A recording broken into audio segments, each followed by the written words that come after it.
आज के वीडियो में हम बात करेंगे कि कैसे तन्मय जैसे कॉमेडियंस अपने कंटेंट में सटायर, वर्ड प्ले और अनएक्सपेक्टेड ह्यूमर का यूज करके हमारे अटेंशन को कैप्चर कर लेते हैं। अगर आप भी चाहते हैं कि आप अपने ह्यूमर का यूज करके सबको अपनी तरफ अट्रैक्ट करें तो इस वीडियो को एंड तक देखना, आपको बहुत सारी ट्रिक्स पता चलेंगी एग्जाम्पल के साथ जो आपको भी तन्मय जैसा बना देंगी। सटायरिकल आयरनी एक बहुत ही पावरफुल और स्मार्ट टेक्निक है जो तब काम आती है जब आप किसी के नेगेटिव साइड को हाईलाइट करना चाहते हो लेकिन डायरेक्टली अटैक नहीं करना चाहते। इसका एक इंटरेस्टिंग एग्जाम्पल है तन्मय का कंटेंट जिसमें वो सटायर के थ्रू अपनी बात को बोल देते हैं। सटायरिकल आयरनी का ब्यूटी ये है कि एक सेफ शील्ड बन जाता है। आप किसी को उनके फ्लॉज या गलतियों के लिए पॉइंट आउट कर रहे हो लेकिन एक लाइट हार्टेड टोन में। लोग समझते हैं कि आप जो कह रहे हो उसके पीछे एक ट्रुथ है, लेकिन क्योंकि वो सटायर है लोग उसे लाइटली ले जाते हैं। इस एग्जांपल में तन्मय करण जौहर के ऊपर सटायरिकल आयरनी यूज करते हैं जिसमें तन्मय कहते हैं कि करण वो इंसान है जिन्होंने पहले से एस्टैब्लिश लोगों को अपनी फिल्मों में लॉन्च किया। Look at this clip. Karan Johar gives so many helpless actors a chance in the industry. So many actors who have no connections in the industry, Karan launches them.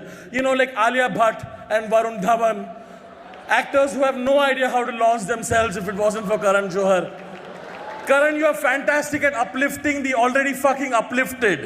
इसका एक impact ये भी होता है कि वो अपने सीरियस पॉइंट पर फोकस नहीं कर पाते क्योंकि उन्हें लगता है कि वो एक जोक या मस्ती में बोला गया है। नेक्स्ट टेक्निक में तन्मय ने वर्ड प्ले टेक्निक का यूज किया है जिसमें शब्दों का खेल होता है। Word play clever linguistic technique है जिसमें शब्दों का डबल मीनिंग, सिमिलर साउंड या अनएक्सपेक्टेड कनेक्शन का यूज करके ह्यूमर या इम्पैक्ट क्रिएट किया जाता है। इसका मकसद एक लाइन में दो या उससे ज्यादा इंटरप्रिटेशंस देना होता है जिससे लिसनर या रीडर को एक आहा मोमेंट मिले। जैसे उन्होंने कहा कि you are the hottest guy because black observes more heat, एक परफेक्ट एग्जाम्पल जिसमें हॉटेस्ट का अट्रैक्टिव और लिटिल दोनों मीनिंग का यूज करके ह्यूमर जनरेट किया जाता है। इस क्लिप को देखिए। Ashish Shakya is here, ladies and gentlemen. I want you guys to give a round of applause to Ashish Shakya. It is not cool that so many people came here and made jokes about you being ugly. It's not cool. Ashish, you are the hottest guy in AIB, all right? You are the hottest guy in AIB because black absorbs more heat.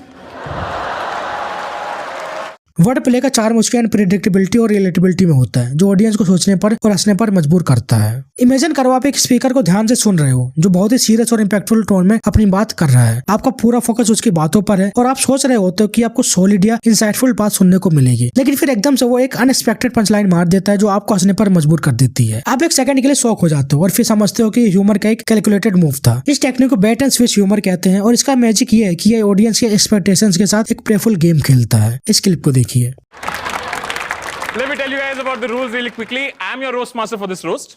Anil Kapoor की team में है समय रैना और डॉली सिंह। अनुराग की team में है आशीष, प्रशस्ति और उसकी मायूसी।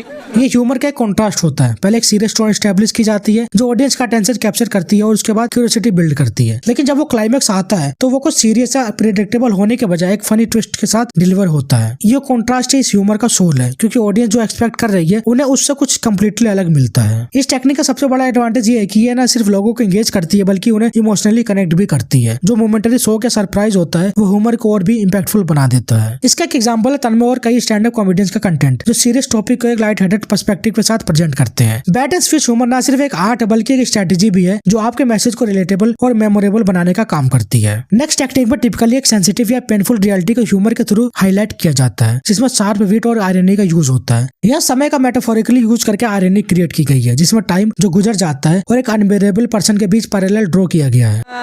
समय को देख के मुझे लगता है कि लोगों को जन्म के पहले महीने से ही थेरेपी कर लेनी चाहिए। इसको टॉलरेट करना इतना मुश्किल है कि इसके माँ बाप ने इसका नाम इसलिए समय रखा टू रिमाइंड देमसेल्व्स कि इट विल पास इवेंचुअली। इस तरह की कॉमेडी ऑडियंस को एक अनकंफर्टेबल ट्रुथ पर हंसने का एक क्रिएटिव तरीका होता है। इसे गैलोज ह्यूमर कहते हैं। कभी कभी गैलोज ह्यूमर बैकफायर भी कर जाता है तो इसे ध्यान से यूज करना चाहिए और वही यूज करना चाहिए जहां आपको लगता है कि सब आपकी बात को लाइटली ही लेंगे। यारों दोस्तों के ग्रुप में प्लेफुल टीचिंग बहुत चलती है। दो लोग मिलकर तीसरे की बेइज्जती कर रहे होते हैं या फिर रोस्ट कर रहे होते हैं तो मजा बहुत आता है। प्लेफुल टीचिंग एक लाइट हार्टेड और फन तरीका है अपने दोस्तों या कलीग को थोड़ा सा छेड़ने का, मजा लेने का, जिसमें मजाक का एलिमेंट भी होता है। इसका मेन मकसद सामने वाले को हर्ट न करते हुए उनकी गलतियां या आदतें फनी तरीके से हाईलाइट करना होता है। ये टीचिंग तभी इफेक्टिव होती है जब दोनों पार्टीज के बीच में अच्छा रेपो हो और बाउंड्रीज का ध्यान रखा जाए। इस क्लिप को देखिए। एंड अपने जाकिर भाई जहाँ जाते हैं जगहें रोशन हो जाती हैं, लाइट जगानी पड़ती, दिखते नहीं। But I love his poetry, कहीं भी इंस्पायर हो जाते हैं। कहते मुझे नीति ने एक दिन कंधे पे उठाया था तब मैंने लिखी थी मैं शून्य पे सवार हूँ, मैं शून्य पे जाकिर भाई खुद को सबसे भाई बुलवाते हैं ताकि शो खराब जाए तो लोग भाई समझ के छोड़ दें।